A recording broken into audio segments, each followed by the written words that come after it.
My name's Ron Wilkins. I'm a retired helicopter pilot, and I've been a volunteer here for 10 years or more.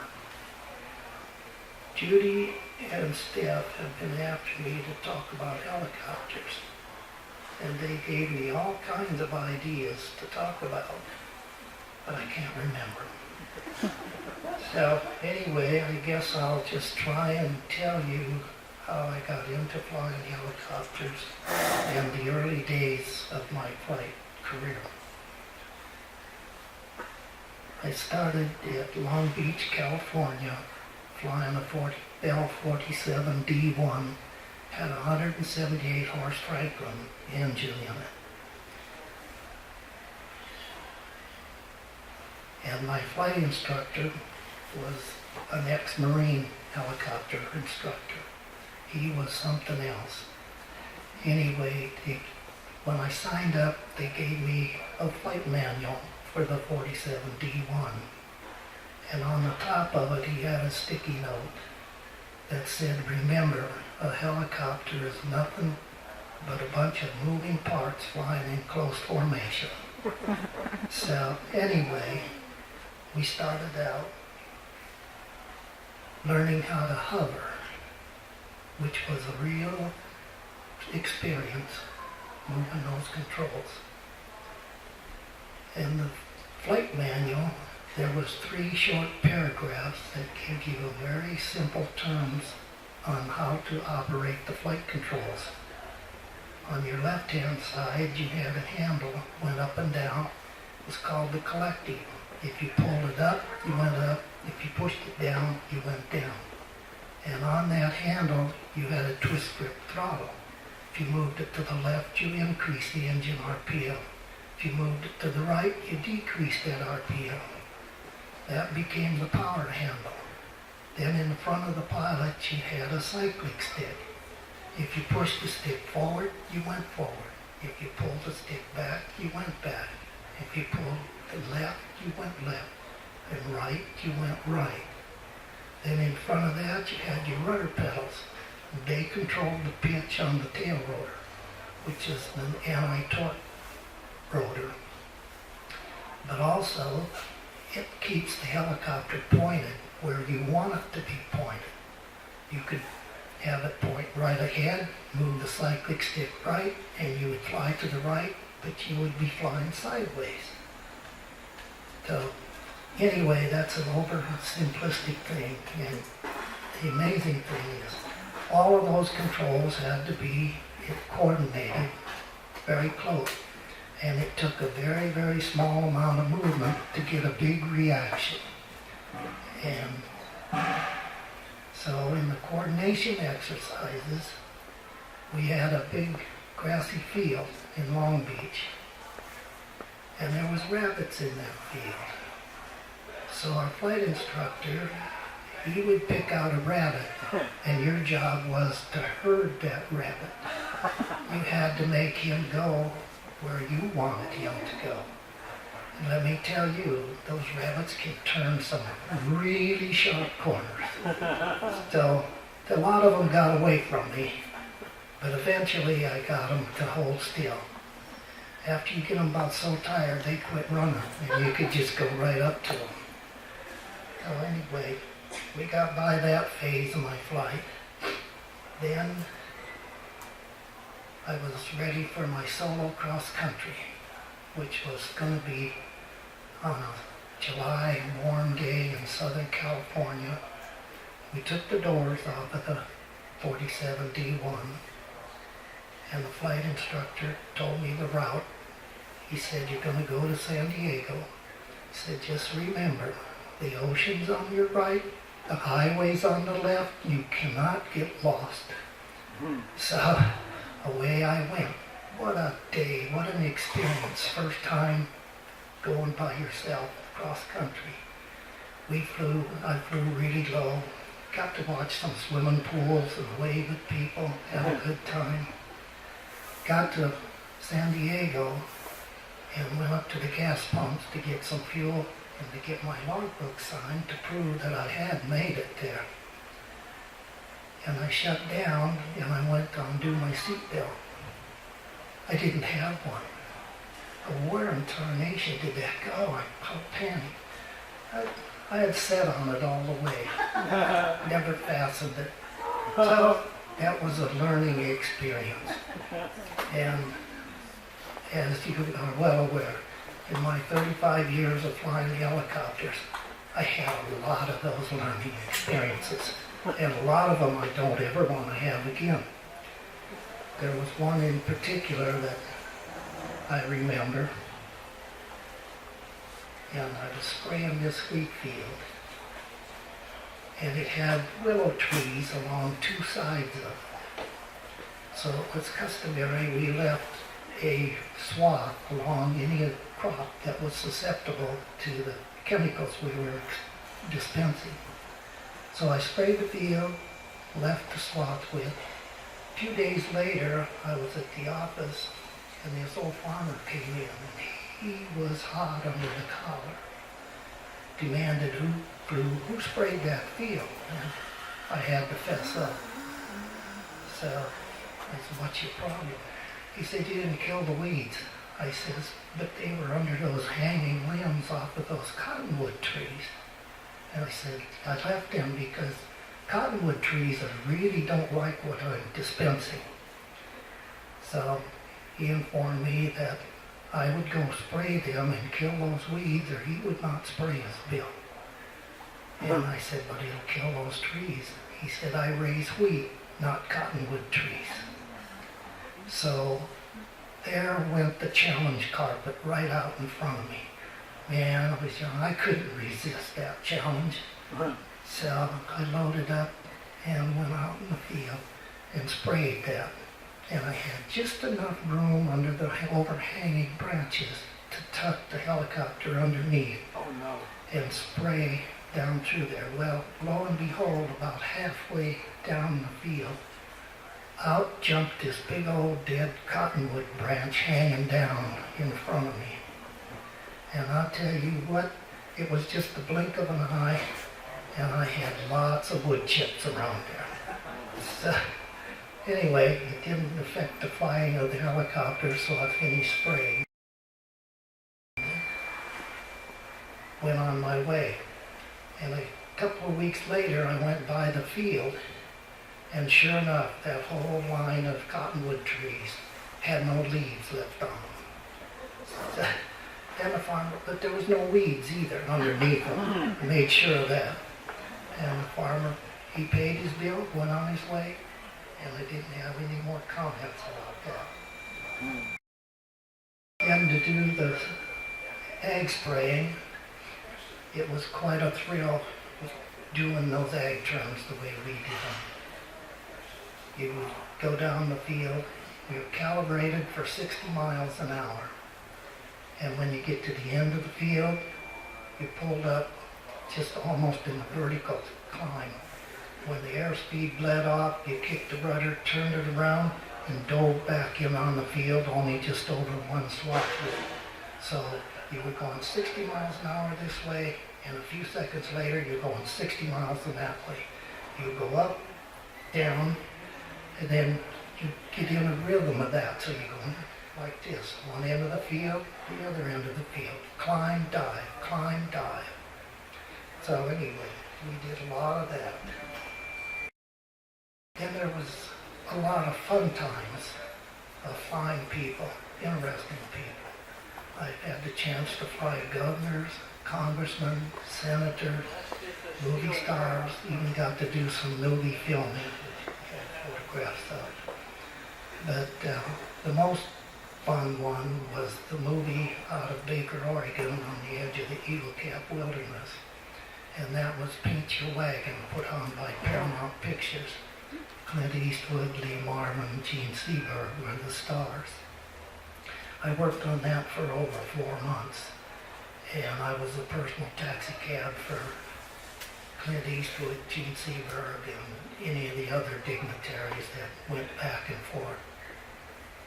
But Clint Eastwood was the most fun one. He was so quiet and reserved and polite and nice, and we had a good relationship. The afternoons when he would get on the helicopter, he would always get on the helicopter with two beers, and a handful of sunflower seeds.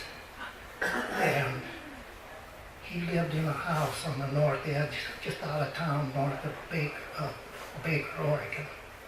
And in that house, they had a duck pond in the back with a lot of ducks. And when we come in, he would feed those ducks the sunflower seeds. Yeah. It didn't take long for those ducks, anytime they heard a helicopter flying over, they made a run for the front of the house where we always landed him. And after a while, they got so tame you had to be careful or you would have landed on them. So.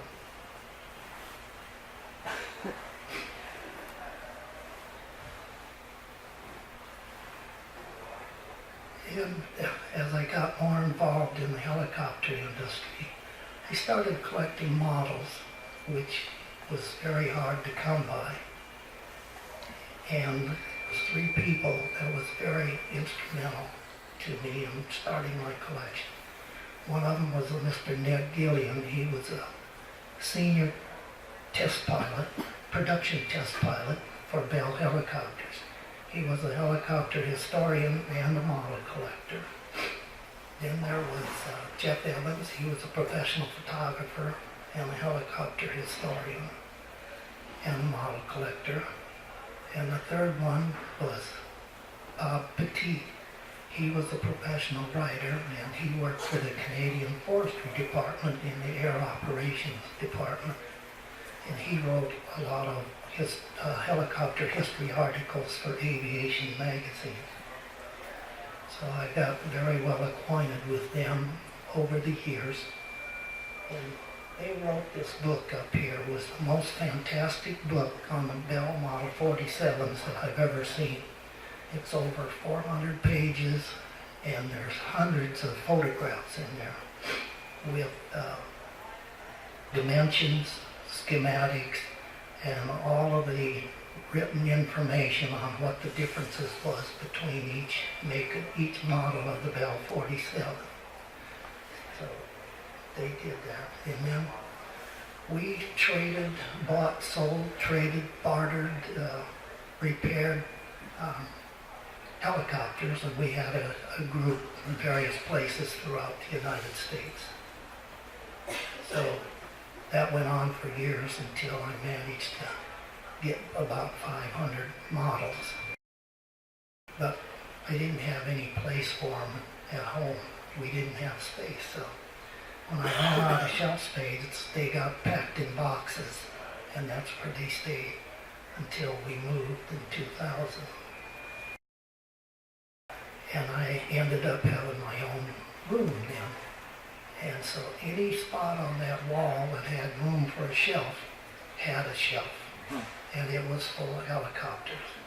Went from the floor to the ceiling. So, and then my wife called that my man cave. And anyway, Ned finally passed away. And when he passed away, I was able to 200 models out of his collection. So that brought them all up to 500 total. Then I had reached that point in my life where I had to do something with those models. So that became a real challenge. I had a lot of collectors that wanted to buy a lot of those models from me, but they just wanted certain ones. They didn't want the entire collection. And I was not willing to give up the entire collection at that time. Too much sentimental value there, spending a lifetime collecting them. So anyway, I approached Judy to possibly display them if I donated them to the museum. And they were happy to accept them back. So when we started the hard part, we had to clean them. And they had, you gotta remember, they had not been dusted in 20 years. So, what a chore. we finally ended up on a way system to clean them. First off was air compressor. I used 20 psi of air pressure, and I blew most of the dust off of them. But there was a residue film stuck on the models below that. Well, I couldn't use any kind of chemical cleaners because it would have damaged the plastic or the paint or the decals on that particular model. So what we ended up doing there is taking old white cotton t-shirts, cutting them in about 4-inch squares, soaking them in water, and then hand washed each model, and one at a time. And the little parts, the nooks and crannies that you couldn't get in there with the rags, I used artist paintbrushes that had very soft bristles and various different sizes. So then after we got them clean, the wife set up a photo booth, and we photographed every single model as we cleaned it. And we, let's put an ID number on each one, and then all the information on that model went on a spreadsheet. That is still in the process. That's time consuming too. My IT person did that. We had to get display cases to put them in. That was a real challenge because couldn't find anybody that was really interested in building a nice looking display cabinet that would fit within the budget. Most of them we found were way out of budget range.